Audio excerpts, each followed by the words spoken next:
Hi friends, good evening. ఈరోజు మనం కామారెడ్డి జిల్లా కేంద్రంలోని లైఫ్ హాస్పిటల్లో ఉన్నాం. శ్రీశ్వరరావులో గల లైఫ్ హాస్పిటల్లో ఉన్నాం. డాక్టర్స్ డే సందర్భంగా రావడం జరిగింది. అదేవిధంగా సీజనల్ వ్యాధుల గురించి తీసుకోవాల్సిన జాగ్రత్తలు ఏంటి, మళ్ళీ సెల్ఫ్ మెడికేషన్ చేసుకోకుండా ఎలా ఉండాలి అందరూ చెప్పడానికి మనతో life hospital family physician doctor Kalidas గారు ఉన్నారు. సార్ నమస్కారం సార్, గుడ్ ఈవినింగ్. నమస్తే సార్, చెప్పండి డాక్టర్స్ డే సందర్భంగా అందరికీ first of all doctor day శుభాకాంక్షలు. ఈరోజు జూలై 1 జాతీయ డాక్టర్స్ దినోత్సవ శుభాకాంక్షలు.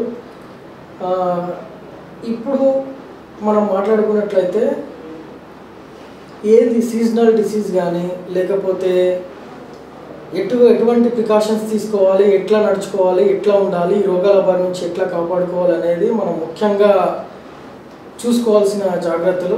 ఇప్పుడు మనం వర్షాకాలం కాబట్టి చాలామందికి కానీ పిల్లలకు కానీ వాళ్ళకి కానీ మనకు కానీ వచ్చే సీజనల్ డిసీజెస్ ఏంటంటే జ్వరాలు, దగ్గు, జలుబు, డెంగ్యూ, నీరు ఎక్కువ అధికంగా స్టోరేజ్ ఉండడం వలన ఈ మలేరియా ఇటువంటివి కూడా మనకు వచ్చే అవకాశాలు ఉంటాయి. కాబట్టి మనం వీటి నుంచి ప్రికాషన్గా ఉండడానికి మన చుట్టుపక్కల పరిసరాలు కానీ మన చుట్టూ ఉండే కానీ మన చేతులు సరిగా కడుక్కోవడం కానీ మంచి ఫుడ్ తీసుకోవడం కానీ, ఫుడ్ కంటామినేట్ ఎక్కువ అవుతుంటుంది. ఇప్పుడు ఈ వర్షాకాలంలో చాలా ఎక్కువ ఏమవుతుందంటే ఫుడ్ కంటామినేట్ అవుతుంది. ఇక మనం చేతులు సరిగ్గా కడుక్కోకపోయినా కూడా మనకు జ్వరాలు కానీ దగ్గులు కానీ జలుబులు కానీ ఇట్లాంటివి వచ్చే అవకాశం ఉంటాయి. దోమలు ఎక్కువ పెరిగి నీరు నిల్వ ఉండడం వలన, దోమలు ఎక్కువ పెరగడం వలన కూడా మనకు ఈ డెంగ్యూ, మలేరియా ఇటువంటి జ్వరాలు కూడా వచ్చి మనం ఆసుపత్రిలో పాలవుతాం. వీటన్నిటి నుంచి మనం ఒకటి రక్షణ కలిగించుకోవాలి. ముందు జాగ్రత్త మనం తీసుకోవాలంటే మనము ఫస్ట్ పరిశుభ్రంగా ఉండాలి. మనము ఫస్ట్ మన ఇంటి చుట్టూ కానీ మన ఇంట్లో కానీ నీరు నిల్వ ఉండకుండా కానీ చూసుకోవాలి. చేతులు శుభ్రంగా కడుక్కొని తినడం కానీ, నీరు కొద్దిగా జలుబు వచ్చినట్లయితే నీరు గోరువెచ్చగా చేసుకొని తాగడం కానీ, గొంతు గార్గిలింగ్ చేసుకోవడం కానీ సాల్ట్ వాటర్తో, లేకపోతే కొద్దిగా ఇంట్లో చిన్నపిల్లలు ఉంటే వాళ్ళకి కానీ మనం కొద్దిగా నీరు వేడిగా చేసి చల్లార్చిన నీళ్ళు తాగించడం కానీ ఇట్లాంటి జాగ్రత్తలు మొట్టమొదటిగా తీసుకోవాల్సి ఉంటుంది. Especially when it comes to the ortho, మనం వాటిలో కూడా ప్రికాషన్స్ తీసుకోవచ్చు. ఇప్పుడు ఏంటంటే వర్షాలు పడి రోడ్డు అంతా అస్తవ్యస్తమైపోయి గుంతలు బారిన పడి రోడ్ స్కిడ్ అవ్వడం కానీ, ఇసుక మొత్తం రోడ్డు మీకు వచ్చి పడడం కానీ అట్లా పడడం జరుగుతుంది. కాబట్టి మనము వెహికల్ నడిపేటప్పుడు కానీ జాగ్రత్తగా ఉండాలి. ఇలాంటి ఇప్పుడు ఎంతోమంది ఆర్థోపెడిక్ హాస్పిటల్లో బొక్కలు ఎరగొట్టుకుని అట్లా పెట్టుకుని వస్తూ ఉంటాం. అక్కడ కూడా మనం సార్ ఓన్లీ మెడికల్గానే మనము జాగ్రత్తలు తీసుకోవాలంటే అలా కూడా కాదు. మనం ముందు జాగ్రత్త ఏంది, రోడ్ ఏ విధంగా ఉంది, ఎట్లా ముందుగా కూడా మనం ఒక అనాలిసిస్ చేసుకోవాలి. వెళ్ళేటప్పుడు హెల్మెట్ పెట్టుకోవడం కానీ, జాగ్రత్తగా వెళ్ళడం కానీ, ముందు సైన్ బోర్డ్స్ చూసుకోవడం కానీ, గుంతలు ఎట్లా చూసుకోవడం కానీ చేసుకుంటూ ఉంటే మనం అన్ని రకాలుగా కూడా మనము జాగ్రత్తగానే ఉంటాం. ముందు మనం ఎటువంటి రోగాల బారిన పడకుండా మళ్ళీ ఎటువంటి యాక్సిడెంట్లు కాకుండా మనం జాగ్రత్తగా ఉండవచ్చు. ఇంకో విషయం ఏంటంటే, నేను ప్రతి ఫ్యామిలీలో ఒక డాక్టర్ ఉంటే డాక్టర్స్ ఉన్న బాధ తెలుస్తుంది అని చెప్పడం జరిగింది. అసలు ఈ విషయం ఎందుకు మీ మనసులో వచ్చింది నాకు చెప్పాల్సింది. ఒక పర్సెప్షన్. ఇప్పుడు ఫర్ ఎగ్జాంపుల్ నేను ఒక డాక్టర్గా కాకుండా ఒక పేషెంట్ బంధువులాగా కానీ పేషెంట్ అటెండర్స్ కానీ లాగా నేను వచ్చినట్లయితే మనం ఏమనుకుంటాం, మరే డాక్టర్ ఎంతసేపు చూడు బయటనే చూస్తున్నాడు, ఎంతసేపు ఆ పేషెంట్నే పట్టించుకుంటున్నాడు, ఎంతసేపు ఏదన్నా పేషెంట్కు మంచి జరిగితే మంచిదే అంటారు ఎవరైనా అటెండర్స్. కానీ పేషెంట్ ఒకవేళ డాక్టర్స్ వైపు కాకుండా డాక్టర్స్ ప్రమేయం లేకుండా పేషెంట్కి ఏదైనా బ్యాడ్ జరిగితే అక్కడ బ్యాడ్ అనేది కూడా డాక్టరే. అది నేను అనేది. ఎందుకంటే ఇప్పుడు ఒక ఇంట్లో ఉప్పు ఉందా, పప్పు ఉందా, కారం ఉందా అనేది ఇంటి ప్రజలకు మాత్రమే తెలుస్తుంది. అదేవిధంగా డాక్టర్ ఉండే హాస్పిటల్లో డాక్టర్ పనిచేసే చోట ఎటువంటి తప్పిదాలు ఉన్నాయి, ఎటువంటి మిస్టేక్ జరిగింది, పేషెంట్ వైపు నుంచి జరిగిందా, డాక్టర్ వైపు నుంచి జరిగిందా అనేది ఒకటి మనకు బయట నుంచి వచ్చే సడన్ వాళ్ళకి తెలియదు. అందుకే మన ఇంట్లో ఎందుకంటే ఇప్పుడు అరే పాపం వాళ్ళు ఎంత కష్టపడుతున్నారు, వాళ్ళు ఎంత ఇప్పుడు ఫర్ ఎగ్జాంపుల్ నా ఇంట్లో నా పిల్లలు లేకపోతే మా మమ్మీ డాడీకి నేను ఒక కొడుకుని కావచ్చు, వాళ్ళకి తెలుస్తున్నారు నా కొడుకు పొద్దున్న లేస్తాడు, పోతాడు, తయారవుతాడు, ఇంత కష్టపడతాడు, ఇంత చేస్తాడు, ఇంత చూస్తున్నాడు, ఇంత చేస్తున్నాడు అని ఆ బాధ ఆ ఫ్యామిలీ వాళ్ళకి తెలుస్తుంది. అంటే బయట ఉన్న వాళ్ళకి చాలామందికి తెలియదు, నేను అనట్లేదు, తెలుస్తుంది. కాకపోతే వాళ్ళ ఆవేశంలో కానీ ఆ ఆవేదనలో కానీ వాళ్ళు ఏం చేస్తుంటారంటే ఏం చేస్తలేడు డాక్టరు, ఏం చూడలేదు డాక్టరు, ఏం జరుగుతుంది అనేది ఒక క్వశ్చన్ రేజ్ చేయడం కామన్. కానీ ప్రజెంట్ మన ఇంట్లో ఉప్పు అయిపోయిందా కారం అయిపోయిందని మనకి తెలుస్తుంది. మన హాస్పిటల్లో ఏం జరిగింది ఏందనేది ఒక డాక్టర్కే తెలుస్తుంది. మనం ఎంత పేషెంట్ వైపు ఎంత మనము జాగ్రత్తలు తీసుకున్నాము, ఎంత ట్రీట్మెంట్ ఇచ్చాము, ఎంత అతని వైపు మనము అన్ని రకాలుగా చూస్తున్నాం అనేది మనకు తెలుస్తుంది. కాబట్టి ఒక డాక్టర్ వాళ్ళ ఇంట్లో ఉంటే ఆ ప్రాబ్లం అనేది వాళ్ళకి ఖచ్చితంగా తెలుస్తుంది. లేకపోతే చాలామందికి తెలుసు, కొంతమంది గురించి నేను మాట్లాడుతున్నాను. అదేవిధంగా కొన్ని ఆరోపణల భాగంగా కొంతమంది డాక్టర్స్ వాళ్ళు చదువుకున్న చదువుతో కాకుండా వాళ్ళు రాసే ప్రిస్క్రిప్షన్కి ఇంతకుముందు గతంలో కామాయిలో కేసులు అడిగిన నుంచి వాళ్ళు చదివిన చదువుతో కాకుండా హై ఎండి లెవెల్లో ఉన్న మెడిసిన్స్ కూడా రాయడం జరిగింది. మళ్ళీ దాని విషయంలో ఎలాంటి మీరు చెప్పారు, దాన్ని ఇలా చూడొచ్చు. ఇప్పుడు చాలామంది ప్రాక్టీషనర్స్ ఉన్నారు, కామారెడ్డి కానీ కామారెడ్డి టౌన్ నుంచి కానీ బయట కానీ చూసుకుంటే మొత్తం తెలంగాణలో కానీ ఇండియాలో కానీ మనం వేరియస్ న్యూసెస్ కూడా చూస్తున్నాం. వీళ్ళు వచ్చి ఎవరో అన్క్వాలిఫైడ్ క్వాక్స్ కానీ అన్క్వాలిఫైడ్ డాక్టర్స్ కానీ వాళ్ళు వచ్చి ప్రాక్టీస్ చేస్తున్నారు.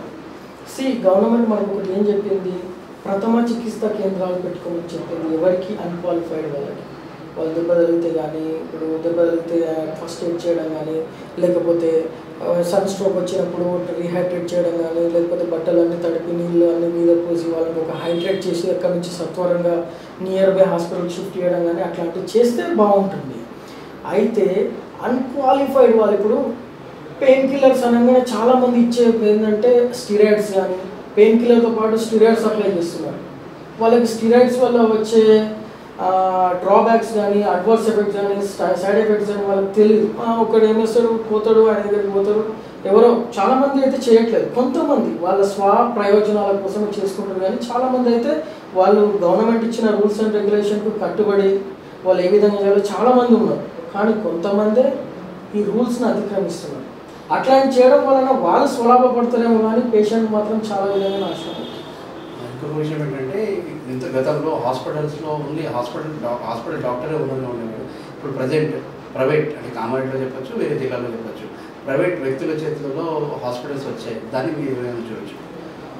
ప్రైవేట్ వ్యక్తుల చేతిలోకి హాస్పిటల్స్ రావడం అనేది గమనార్హం, మంచి విషయమే. ఎందుకంటే ఇప్పుడు ఎంతోమంది డాక్టర్స్ పేదరికంలో నుంచి వస్తుంటారు. ఎంతోమంది డాక్టర్స్ వాళ్ళకు స్తోమత లేకపోయినా ఒక మంచి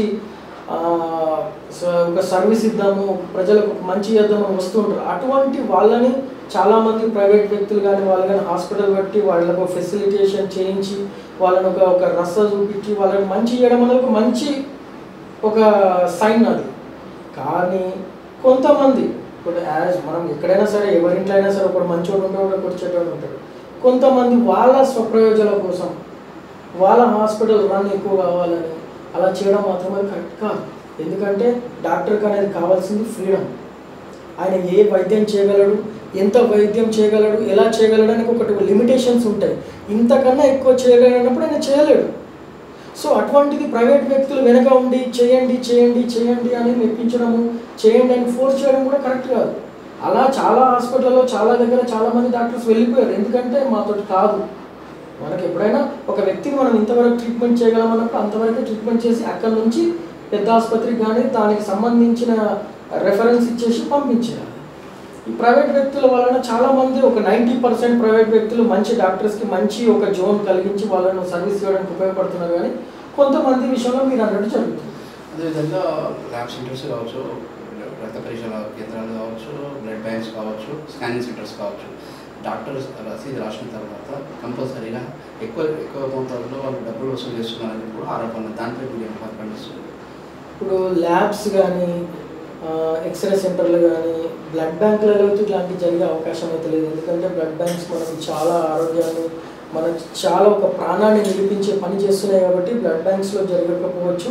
కాకపోతే ల్యాబ్స్ అటువంటి వాళ్ళు ఒకటి ఇప్పుడు సిబిపి అవసరం ఉన్నవాడికి సిబిపి రాస్తే సరిపోతుంది, సిఆర్పి అవసరం ఉన్నవాడికి సిఆర్పి రాస్తే సరిపోతుంది. అయితే అది డాక్టర్ యొక్క నాలెడ్జ్ పైన డిపెండ్ అయి ఉంటుంది. ఇప్పుడు ఎవరు అధికంగా రాస్తున్నారు అంటే ఏదైతే నాలెడ్జ్ లేకుండా అన్క్వాలిఫైడ్ వాళ్ళు మాత్రమే ఎక్కువ రాస్తారు. కానీ ఒక qualified doctor never rights more than he needs. అతనికి కావాల్సిన దానికన్నా ఎక్కువ రాడు. సరే, మరి ఈ మధ్యలో ఉండే వ్యక్తులు ఏమన్నా దాన్ని తారుమారు చేస్తున్నారు అనేది మాత్రం తెలుసుకోవాలి. ఆర్ఎంపీలు పిఎంపీలతో హాస్పిటల్స్ రన్ అవుతున్నాయని చెప్పి కూడా ఆరోపణ. దానిపై మీరు ఎలా చూస్తారు? ఆర్ఎంపీలు పిఎంపీల వాళ్ళతోటి హాస్పిటల్స్ రన్ అవుతున్నాయి అంటే దాన్ని నేను ఒప్పుకోను. ఆర్ఎంపీలు పిఎంపీలు అనేవాళ్ళు ఒక పల్లెకు పట్టుకొమ్మ లాంటి వాళ్ళు, ఒక చెట్టుకి కొమ్మలు. ఎందుకంటే వాళ్ళు అక్కడ లోకల్లో ఉండే రోగాలను కానీ లోకల్లో ఉండే ఏదైనా చిన్న చిన్న విషయాలను కానీ వాళ్ళని మంచిగా పరీక్షించి చూసి, అరే బాబు నీకు ఇది జరిగింది, నువ్వు ఈ హాస్పిటల్కి వెళ్ళని ఒక మంచి గైడెన్స్ ఇచ్చి వాళ్ళకి హాస్పిటల్కి పంపుతారు తప్ప వాళ్ళు ఏదో లాభం కోసం ఆశించారు.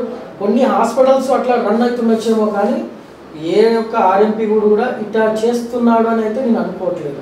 వాళ్ళు ప్రజలకు, వాళ్ళ చుట్టూ ఉండే ప్రజలకు మాత్రమే మంచి చేస్తున్నారని నా యొక్క ఉద్దేశం. ఇంకో విషయం ఏంటంటే ఆర్టీసీ బస్సులలో కావచ్చు, విద్యా సంస్థల్లో కావచ్చు, వ్యాపార మాల్స్లో కావచ్చు, సంస్థల్లో కావచ్చు, అక్కడ ఫస్ట్ ఎయిడ్ బాక్స్ కూడా ఉండాలని ఒక నిబంధన ఉంది. అంటే వారి సంస్థలకు భాగం. దాన్ని యాజ్ ఏ డాక్టర్, అంటే as a red cross society member కావచ్చు, ఐఎన్ఏ మెంబర్గా కావచ్చు, యాజ్ ఏ సీనియర్ డాక్టర్గా కావచ్చు, మీరు ఎలా చూడొచ్చు? ఇప్పుడు ఆర్టీసీ బస్ స్టాండ్లో కానీ, ఆర్టీసీ సంస్థలలో కానీ, ఎక్కడైతే ప్రైవేటీకరణ సంస్థలు కానీ ఫస్ట్ ఎయిడ్ బాక్స్ ఉండడం అనేది మ్యాండేట్. ఎందుకంటే ఒక దగ్గర ప్రజలు చాలా గుంపులుగా ఉంటున్నారు, గుంపులుగా ప్రయాణిస్తున్నారు, గుంపులుగా చేస్తున్నారు అన్నప్పుడు అక్కడ ఏదైనా ఎమర్జెన్సీ జరిగితే వెంటనే చూసుకునే విధంగా ఎమర్జెన్సీ మెడికల్ కిట్ ఖచ్చితంగా ఉండాలి, అవైలబుల్లో ఉంచాలి. ఇటువంటి చూసినట్లయితే మనకు చాలా సందర్భాలలో రెడ్ క్రాస్ వాళ్ళు కానీ అటువంటి ఎమర్జెన్సీ సేవలను కూడా వాళ్ళు అందిస్తున్నారు. అటువంటి రెడ్ క్రాస్ అట్లాంటివి ఉండడం కూడా చాలా మనకు మంచి గమనించాల్సిన విషయం. కొంతమంది ప్రైవేట్ వ్యక్తులు కూడా స్వచ్ఛందంగా వచ్చి ఈ ఎమర్జెన్సీ కిట్ కానీ ఫస్ట్ ఎయిడ్ కిట్ కానీ అవైలబుల్ ఉంచడం, అట్లాంటి ఎక్కువ రష్ ఉండే ప్రదేశాలలో ఉంచడం అనేది చాలా మంచి విషయం. ఒకవేళ ఎవరైతే మెయింటైన్ చేయట్లేదో కూడా అక్కడ కూడా ఉంచాలనేది నా యొక్క మంచి అభిప్రాయం. అదేవిధంగా చివరిగా ఒకవేళ చట్టం ద్వారా ఏమైనా హెల్త్ క్యాంపులు కానీ నిర్వహిస్తే మీరు మీ స్పందన ఎలా ఉంటుంది? అదే కాకుండా స్వచ్ఛంద సంస్థలు కూడా ఏదైనా హెల్త్ క్యాంప్ చేసి మీరు ఉచితంగా సేవలు అందిస్తారా అని దానిపై? ఖచ్చితంగా మీ చట్టం టీవీ తరపు నుంచి కానీ, మీరు స్వతహాగా నిర్మించినా కానీ మేము మీ యొక్క క్యాంపులకు కానీ, లేకపోతే ఇక్కడ వైద్యం అందరి చోటికి వెళ్ళి మనము వాళ్ళకి అవగాహన కలిగించడం, సీజనల్ డిసీజ్ గురించి అవగాహన కలిగించడం, రోడ్ ఆర్టీఏ విధంగా రోడ్ ట్రాఫిక్ యాక్సిడెంట్కి సంబంధించిన అవగాహన కలిగించడం, ఎలా ఉండాలని కలిగించడం కోసం మేము ఖచ్చితంగా మీ వెనకాలనే ఉంటాం. మనం అందరం కలిసి నడుద్దాం, అందరినీ అవగాహన చేపిద్దాం, ముందు జాగ్రత్తలు తీసుకుందాం. చివరిగా వైద్య వ్యాపారం ఎలా మనము చూడొచ్చు? అంటే వైద్యమే వ్యాపారమే దిశగా ఉందామని డాక్టర్లు పనిచేస్తున్న ఆరోపణ ఉంది, దాన్ని మనం చూడొచ్చు. ఈ టాపిక్ అయితే చాలా పెద్ద టాపిక్. వైద్యము వ్యాపారం అనేది మాత్రం తప్పు. వైద్యం అనేది అది ఒక సర్వీస్. మనంగా డాక్టర్ అని ఫీల్ అయిన తర్వాత మనకు ఎదుటి వాడికి ఇచ్చేది ఒక సర్వీస్. దాని వలన మనము బతకాలి, కానీ బ్రతకడం కోసమే దాన్ని చేయకూడదు. వైద్యం చేస్తూ మనం బతకాలి, కానీ బతుకు కోసమే నేను బతుకుతా, నేను ఎదుగుతా అనేది మాత్రం వైద్యం అనేది నా దృష్టిలో కరెక్ట్ కాదు. చాలా థ్యాంక్స్ సార్ కాళిదాస్ సార్ గారు చాలా చాలా చాలా ముఖ్యమైన విషయాలు చెప్పడం జరిగింది. అదేవిధంగా ప్రభుత్వ నిబంధనలు కావచ్చు, హాస్పిటల్లో డాక్టర్స్ ఎలా బిహేవ్ చేయాలి, అదేవిధంగా పేషెంట్స్ తీసుకోవాల్సిన జాగ్రత్తలు ఏంటి, సీజనల్ వ్యాధుల గురించి మళ్ళీ చాలా మంచి మంచి జనరల్ టాపిక్స్ చెప్పారు. అది మరి ఏమైనా హెల్త్ క్యాంప్స్ చేస్తే కూడా నేను ఉచితంగా సేవలు అందిస్తాను, ఎవరు పిలిచినా సరే నేను ఏ టైంలో పిలిచినా సరే నేను సేవలు అందించడానికి సిద్ధంగా ఉన్నా అని చెప్పి లైఫ్ హాస్పిటల్ డాక్టర్ కాళిదాస్ గారు చెప్పడం జరిగింది. సార్ చాలా చాలా థ్యాంక్స్ సార్. కెమెరామెన్ శ్రీనుతో చట్టం టీవీ జిల్లా ప్రతినిధి ఆసిఫ్ కామారెడ్డి. మీ పేరు చెప్పండి. Life hospital Kalidas sir. దాంట్లోనే డాక్టర్స్ డే శుభాకాంక్షలు. డాక్టర్ శుభాకాంక్షలు. టోటల్ పట్టుకున్నా సార్. నా పేరు doctor Kalidas Kamareddy, life hospital. Okay, నా పేరు doctor Kalidas, life hospital Kamareddy. ఈరోజు జూలై 1 సందర్భంగా బీసీ రాయ్ జన్మదిన అండ్ బీసీ రాయ్ మరణ దినోత్సవం సందర్భంగా మనం జాతీయ స్థాయిలో డాక్టర్స్ యొక్క ఆయనను గుర్తుగా డాక్టర్ దినోత్సవంగా జరుపుకుంటున్నాం. కాబట్టి ఈ డాక్టర్స్ జాతీయ స్థాయి డాక్టర్ దినోత్సవం సందర్భంగా, వైద్యుల దినోత్సవం సందర్భంగా నా కొలీగ్స్కి, డాక్టర్స్ అందరికీ కూడా డాక్టర్స్ డే శుభాకాంక్షలు. ధన్యవాదాలు.